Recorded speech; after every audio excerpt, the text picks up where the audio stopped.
На базе социально-образовательного центра Салихова БГПУ имени Фахиддина Акмуллы состоялось торжественное открытие лагеря «Солнечный садовник» для молодежи и детей с синдромом Дауна и другими ограничениями возможностей здоровья. В течение недели 30 детей будут осваивать профессию садовника. Обучение будет проходить под руководством профессиональных педагогов. Смена инклюзивная, то есть здесь ребята из обычных школ, это из лицея номер 62, из 116 школы и из школы номер 79.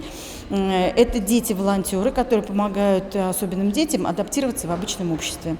А профильная нагрузка, это почему называется «Солнечный садовник», потому что мы пытаемся научить детей быть садовниками, разбираться в саженцах, деревьев, кустарников, разбираться в семенах, понимать, что такое овощи, что такое фрукты, цветы, ягоды, ну и так далее. То есть все, что связано с профессией садовника.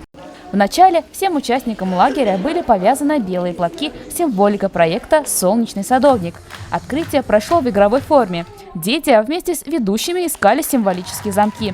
С красочными творческими номерами выступили волонтеры проекта.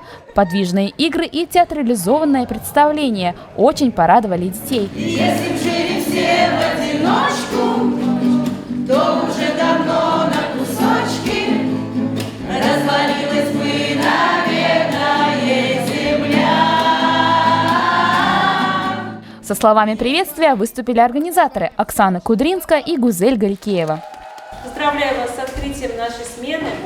Я надеюсь, что для вас эта смена пройдет очень интересно, очень весело, задорно. Вы узнаете много нового и сделаете огромное большое дело. Заложите плодовый сад. Потом все ребята отправились в сад, чтобы завязать цветные ленточки на ветке дуба и загадать желание.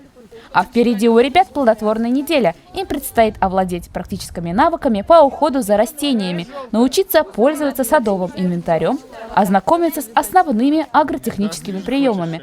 Параллельно для детей будут вестись реабилитационные мероприятия с участием психологов.